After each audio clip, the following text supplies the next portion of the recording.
1984, écrit par George Orwell. Troisième partie, sixième et dernier chapitre.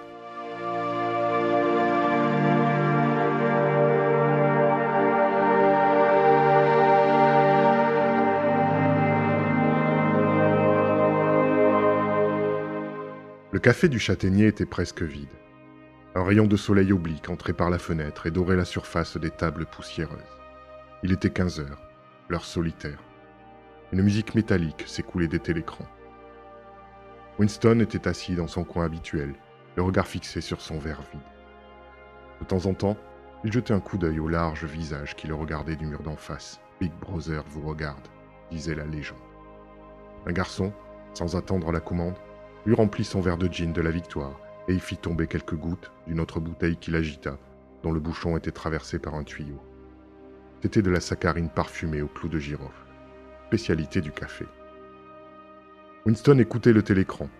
Il n'en sortait pour l'instant que de la musique, mais il pouvait y avoir, d'un moment à l'autre, un bulletin spécial du ministère de la Paix. Les nouvelles du front africain étaient extrêmement alarmantes.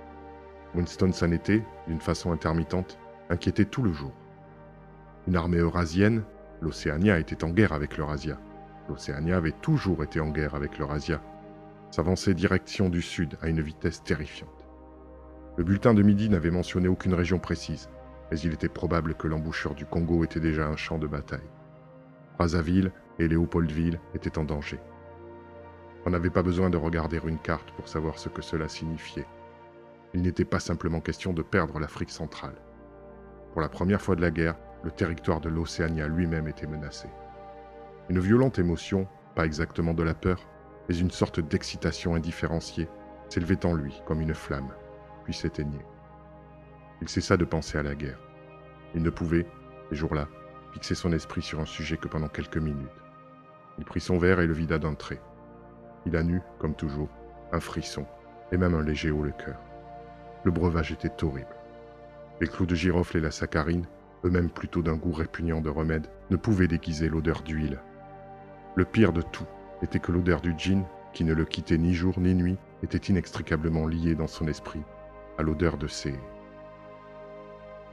Il ne les nommait jamais, même mentalement, et, autant que possible, ne se les représentait jamais.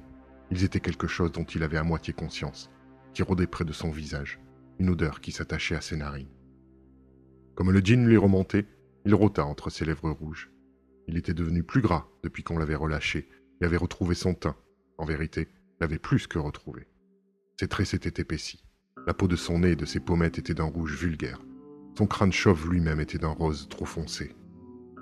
Un garçon, toujours sans avoir reçu d'ordre, apporta le jeu d'échecs et le Times du jour. La page tournait au problème d'échecs. Puis, voyant le verre de Winston vide, il apporta la bouteille de gin et le remplit. Il n'était plus nécessaire de donner des ordres. On connaissait ses habitudes. Le jeu d'échecs l'attendait toujours. La table du coin lui était toujours réservée. Même quand le café était plein, il y avait sa table pour lui seul, car personne ne se souciait d'être vu assis trop près de lui. Il ne prenait même pas la peine de compter ses consommations. À intervalles réguliers, on lui présentait un bout de papier sale, qu'on disait être la note, mais il avait l'impression qu'on lui faisait toujours payer moins ce qu'il ne devait. Peu importait d'ailleurs que ce fût le contraire. Il possédait toujours maintenant beaucoup d'argent. Il occupait même un poste, une sinécure, plus payée que ne l'avait été son ancien travail. La musique du télécran s'arrêta et une voix le remplaça.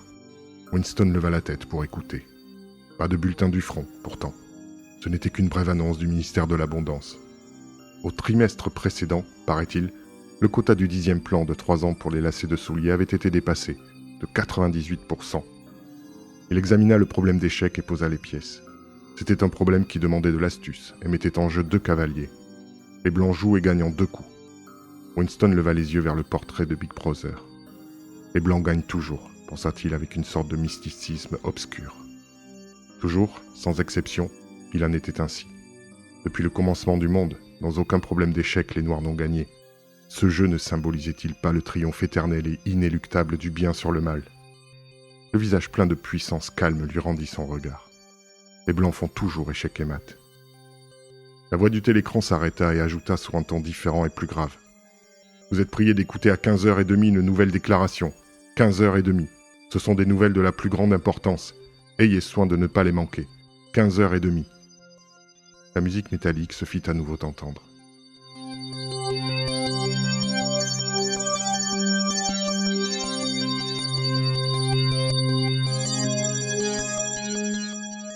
Le cœur de Winston frémit. C'était le bulletin du front. Un instinct lui disait que c'était de mauvaises nouvelles qui arrivaient.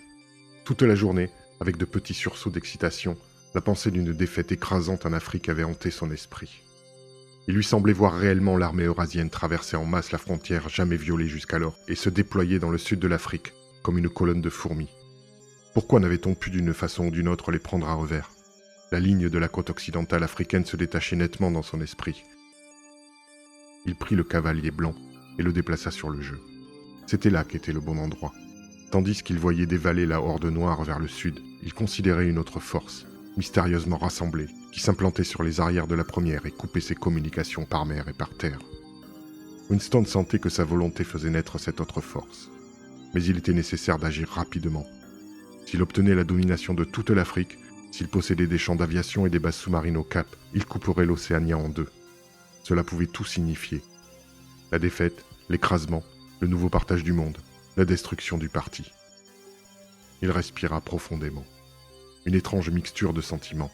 Mais ce n'était pas à proprement parler une mixture, c'était plutôt des couches successives de sentiments, dont on ne pouvait dire laquelle était la plus profonde. Une étrange mixture de sentiments luttait en lui. L'accès disparut. Il remit à sa place le cavalier blanc, mais ne put, pour le moment, entreprendre une étude sérieuse du problème d'échec. Ses pensées s'égaraient de nouveau.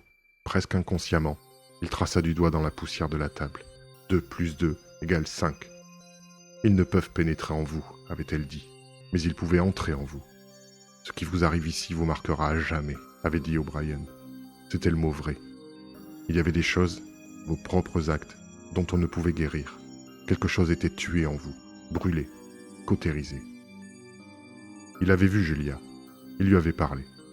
Il n'y avait aucun danger à le faire. Il savait, presque instinctivement, que le parti ne s'intéressait plus maintenant à ses actes. Il aurait pu s'arranger pour la rencontrer une seconde fois, si elle ou lui l'avait désiré. C'était réellement par hasard qu'ils s'étaient rencontrés.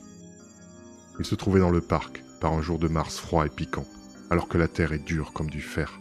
Toutes les plantes semblent mortes. Il n'y a nulle part de boutons, hors ceux de quelques crocus qui ont poussé plus haut que les autres plantes et sont battus par le vent. Les mains gelées et les yeux humides, il marchait à bonne allure quand il la vit à moins de 10 mètres de lui. Il vit tout de suite qu'elle avait changé. En quoi? Il ne put le définir. Ils se croisèrent presque sans se regarder. Puis il se retourna et la suivit, sans grand empressement. Il savait pouvoir le faire sans danger. Personne ne s'intéressait à eux.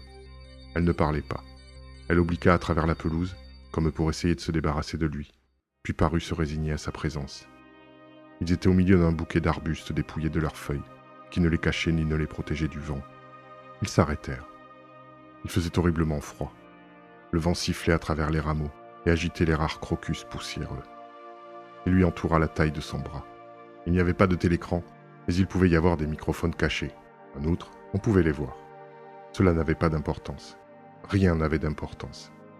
Ils auraient pu se coucher par terre et faire cela s'ils l'avaient voulu. Winston se sentit à cette pensée glacé d'horreur. Julia ne réagit dans aucun sens à l'étreinte de son bras. Elle n'essaya même pas de se libérer. Il comprit alors ce qui avait changé en elle. Son visage était plus blême et une longue cicatrice, en partie cachée par les cheveux, lui traversait le front et la tempe. Mais ce n'était pas en cela qu'était le changement. C'était que sa taille avait épaissi et s'était roidie d'une façon étonnante. Il se souvint avoir une fois aidé, après l'explosion d'une bombe fusée, à sortir un corps des décombres. Il avait été étonné, non seulement du poids incroyable de la chose, mais de sa rigidité et de la difficulté éprouvée à la manier. Cela ressemblait à de la pierre plutôt qu'à de la chair. Le corps de Julia donnait cette impression. Il sembla à Winston que la texture de sa peau devait être aussi tout à fait différente de ce qu'elle avait été. Il n'essaya pas de l'embrasser, et ils ne se parlèrent pas. Tandis qu'il traversait la pelouse en sens inverse, elle le regarda en face pour la première fois. Ce ne fut qu'un coup d'œil rapide, plein de mépris et de dégoût.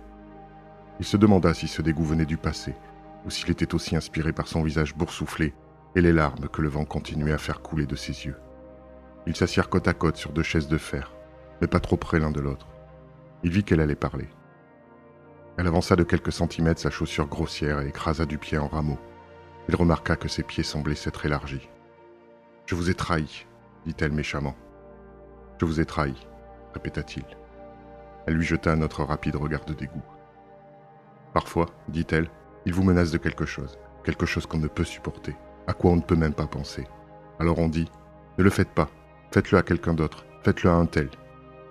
On pourrait peut-être prétendre ensuite que ce n'était qu'une ruse, qu'on ne l'a dit que pour faire cesser la torture et qu'on ne le pensait pas réellement. Mais ce n'est pas vrai. Au moment où ça se passe, on le pense. On se dit qu'il n'y a pas d'autre moyen de se sauver, et l'on est absolument prêt à se sauver de cette façon. On veut que la chose arrive à l'autre. On se moque pas mal de ce que l'autre souffre. On ne pense qu'à soi. On ne pense qu'à soi, répéta-t-il en écho. Après, on n'est plus le même envers l'autre. Non, dit-il, on n'est plus le même. Il n'y avait pas, semblait-il, autre chose à dire. Le vent plaquait contre leur corps leurs minces combinaisons. Ils furent tout de suite gênés de rester assis là, silencieux. En outre, il faisait trop froid pour demeurer immobile. Elle prétexta vaguement d'avoir à prendre le métro et se leva pour partir. « Nous nous reverrons, dit-il. »« Oui, répondit-elle. Nous nous reverrons. » Irrésolu, il la suivit un moment, à un pas en arrière. Ils ne parlèrent plus. Elle n'essaya même pas réellement de se débarrasser de lui, mais avança d'un pas juste assez rapide pour éviter de se trouver de front avec lui. Il avait décidé de l'accompagner jusqu'à la station de métro, mais cette manière de traîner dans le froid lui parut soudain inutile et insupportable.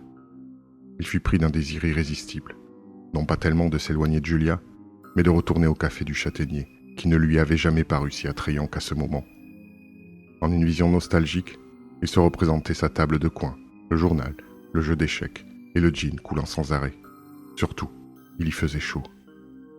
L'instant d'après, ce n'était pas absolument fortuit. Il se laissa séparer d'elle par un petit groupe de gens. Il essaya sans conviction de la rattraper, puis ralentit, tourna et prit une direction opposée. 50 mètres plus loin, il se retourna. La rue n'était pas tellement encombrée. Il ne pouvait pourtant déjà plus distinguer Julia. N'importe laquelle de la douzaine de silhouettes qui se dépêchaient pouvait être la sienne. Son corps épaissi, raidi, ne pouvait peut-être plus être reconnu de dos. « Au moment où ça se passe, avait-elle dit, on le pense. » Il l'avait pensé. Il ne l'avait pas simplement dit. Il avait désiré que ce fût elle plutôt que lui qu'on livra au...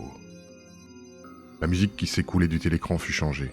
Il y eut une note brisée et saccadée, une note jaune. Et puis, mais peut-être n'était-ce pas réel, peut-être n'était-ce qu'un souvenir qui prenait la forme d'un son. Une voix chanta. « Sous le châtaignier qui s'étale, je t'ai vendu, tu m'as vendu. » Des larmes lui montèrent aux yeux. Un garçon qui passait remarqua son verre vide et revint avec la bouteille de gin. Il prit son verre et le flaira. Le breuvage paraissait plus horrible à chaque gorgée, mais il était devenu l'élément dans lequel il pouvait nager. C'était sa vie, sa mort, sa résurrection. C'était le gin qui, chaque soir, le plongeait dans la stupeur. C'était le gin qui, chaque matin, le faisait revivre. Quand il se réveillait, rarement avant 11 heures, les paupières collées, la bouche enflammée, le dos brisé, il lui était impossible même de quitter la position horizontale si la bouteille et la tasse n'avaient pas été placées près de son lit avant la nuit. Il restait ensuite assis pendant des heures au milieu du jour, le visage enluminé, la bouteille à portée de la main, à écouter le télécran. De 15 heures à la fermeture, il était un pilier du châtaignier. Personne ne se souciait de ce qu'il faisait. Aucun coup de sifflet ne le réveillait, aucun télécran ne le réprimandait. Parfois, peut-être 2 fois par semaine, il se rendait à un bureau poussiéreux et oublié du ministère de la Vérité et abattait un peu de travail, du moins ce que l'on appelait travail. Il avait été nommé au sous-comité d'une sous-commission qui était née d'un des innombrables comités qui s'occupaient des difficultés secondaires que l'on rencontrait dans la compilation de la 11e édition du dictionnaire novlangue. Ce sous-comité s'occupait de la rédaction de ce que l'on appelait un rapport provisoire. Mais Winston n'avait jamais pu définir avec précision ce qui était rapporté. C'était quelque chose qui avait trait à la question de l'emplacement des virgules. Devrait-elle être placée à l'intérieur des parenthèses ou à l'extérieur? Il y avait au comité 4 autres employés semblables à Winston. Parfois, ils se rassemblaient, puis se séparaient promptement, en s'avouant franchement qu'il n'y avait réellement rien à faire. Mais il y avait des jours où ils s'attelaient à leur travail presque avec ardeur, faisaient un étalage extraordinaire des notes qu'ils rédigeaient et ébauchaient de longs mémoranda qui n'étaient jamais terminés. Des jours où la discussion à laquelle ils étaient censés apporter des arguments devenait tout à fait embrouillée et absurde, provoquait de subtils marchandages sur les définitions, des digressions infinies, des querelles, des menaces même d'en appeler à une autorité supérieure. Mais subitement, leur ardeur les abandonnait et, comme des fantômes qui disparaissaient au chant du coq, ils restaient assis autour de la table, à se regarder, avec des yeux éteints. Le télécran se tut un moment. Winston releva encore la tête. Le communiqué. Mais non, c'était simplement la musique qui changeait. Winston avait sous les paupières la carte de l'Afrique. Le mouvement des armées formait un diagramme. Une flèche noire verticale lancée à toute vitesse en direction de l'est, à travers la queue de la première. Comme pour se rassurer, Winston leva les yeux vers l'impassible visage de l'affiche. Était-il concevable que la seconde flèche n'existât même pas? Son intérêt se relâcha encore. Il but une autre gorgée de gin, saisit le cavalier blanc et essaya de le déplacer. Échec et mat. Mais ce n'était évidemment pas le bon mouvement car...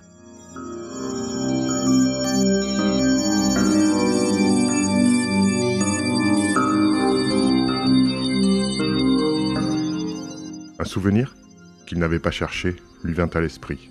Il vit une chambre éclairée par une chandelle et meublée d'un grand lit recouvert d'une courte pointe blanche. Lui, alors un garçon de 9 ou 10 ans, se trouvait assis sur le parquet. Il agitait un cornet de dés et riait avec excitation. Sa mère, assise en face de lui, riait aussi. Ce devait être environ un mois avant sa disparition. C'était dans un moment de réconciliation. La faim qui rongeait son ventre était momentanément oubliée et l'affection qu'il avait portée à sa mère était revenue pour un instant. Il se souvenait bien du jour, un jour de grêle et de pluie. L'eau ruisselait sur les vitres et, à l'intérieur, la lumière était trop faible pour permettre de lire. L'ennui des deux enfants dans la chambre sombre et étroite devint insupportable. Winston gémissait et grognait, demandait inutilement de la nourriture, s'agitait dans la pièce, déplaçait tout, frappait sur les lambris, si bien que les voisins protestèrent en cognant sur les murs, tandis que le plus jeune enfant se plaignait par intermittence. La mère, à la fin, avait dit « Maintenant, soyez gentils. Je vais acheter un jouet, un beau jouet, qui vous plaira. » Puis elle était allée sous la pluie à une petite boutique voisine qui vendait de tout et ouvrait encore sporadiquement. Elle revint avec une boîte de carton qui contenait un attirail d'échelles et de serpentins. Winston retrouvait encore l'odeur du carton humide. C'était un assortiment misérable. Le carton était craquelé et les minuscules dés de bois étaient si mal taillés qu'ils ne tenaient pas sur leur côté. Winston avait regardé le jeu d'un air maussade et sans intérêt. Mais sa mère avait alors allumé un bout de bougie et il s'était assis sur le parquet pour jouer. Bientôt, Winston était follement excité et se tordait de rire à voir les puces grimper les échelles avec espoir, puis glisser au bas des serpentins et revenir presque au point de départ. Ils jouèrent 8 parties. Chacun en gagna 4. Sa petite sœur, trop jeune pour comprendre le jeu, était appuyée à un traversin et riait parce que les autres riaient. Pendant un après-midi entier, ils avaient été heureux ensemble, comme dans sa première enfance. Winston repoussa l'image de son esprit. C'était un souvenir erroné. Il était parfois troublé par des souvenirs erronés. Ils n'avaient pas d'importance, tant qu'on les prenait pour ce qu'ils étaient. Certains événements avaient eu lieu, d'autres non. Il revint au jeu d'échecs et reprit le cavalier blanc. Presque au même instant, il le laissa retomber. Il avait sursauté comme s'il avait été piqué par une épingle. Un appel de clairon avait fait vibrer l'air. C'était le communiqué. Victoire! L'appel du clairon annonçait toujours une victoire. Une sorte de frisson électrique se propageant dans le café. Les garçons eux-mêmes avaient sursauté et avaient dressé l'oreille. L'appel du clairon libéra un énorme volume de bruit. Déjà au télécran, une voix excitée parlait avec volubilité. Mais elle n'avait pas commencé que déjà elle était presque noyée par les hurrahs venus de l'extérieur. La nouvelle s'était, comme par magie, propagée le long de toutes les rues. Winston pouvait entendre juste assez de ce qu'émettait le télécran pour comprendre que tout était arrivé comme il l'avait prévu. Une vaste armada transportée par mer, secrètement rassemblée, un coup soudain sur l'arrière de l'ennemi, la blanche flèche lancée à travers la queue de la noire. Des fragments de phrases triomphantes traversaient le vacarme. Vaste manœuvre stratégique, parfaite coordination, défaite complète, 1 demi-million de prisonniers, complète démoralisation, domination de toute l'Afrique, amène la guerre à une distance de sa fin que l'on peut évaluer. Victoire, la plus grande victoire de l'histoire de l'humanité. Victoire, victoire, victoire. Les pieds de Winston sous la table s'agitaient convulsivement. Il n'avait pas bougé de son siège, mais en esprit il courait de toutes ses forces. Il était avec la foule au dehors et s'assourdissait lui-même de hurrahs. Il regarda encore le portrait de Big Brother, le colosse qui chevauchait le monde, le roc contre lequel les hordes asiatiques s'écrasaient elles-mêmes en vain. Il pensa que 10 minutes auparavant, oui, 10 minutes seulement, il y avait encore de l'équivoque dans son cœur, alors qu'il se demandait si les nouvelles du front annonceraient la victoire ou la défaite. Ah, c'était plus qu'une armée eurasienne qui avait péri. Depuis le premier jour passé au ministère de l'Amour, il avait beaucoup changé, mais le changement final, indispensable, qui le guérirait, ne s'était jamais jusqu'alors produit. La voix du télécran déversait encore son histoire de prisonniers, de butin et de carnage, mais le vacarme extérieur s'était un peu apaisé. Les garçons revenaient à leur service. L'un d'eux s'approcha de Winston avec la bouteille de gin. Winston, plongé dans un rêve heureux, ne faisait aucunement attention à son verre que l'on remplissait. Il ne courait ni n'applaudissait plus. Il était de retour au ministère de l'Amour. Tout était pardonné, et son âme était blanche comme neige. Il se voyait au banc des prévenus. Il confessait tout. Il accusait tout le monde. Il longeait le couloir carrelé de blanc, avec l'impression de marcher au soleil. Un garde armé derrière lui. La balle longtemps attendue lui entrait dans la nuque. Il regarda l'énorme face. Il lui avait fallu 40 ans pour savoir quelle sorte de sourire se cachait sous la moustache noire. Oh cruel, inutile incompréhension, obstiné, volontairement exilé de la poitrine aimante. De larmes empestées de gin lui coulèrent de chaque côté du nez. Mais il allait bien, tout allait bien. La lutte était terminée. Il avait remporté la victoire sur lui-même. Il aimait Big Brother.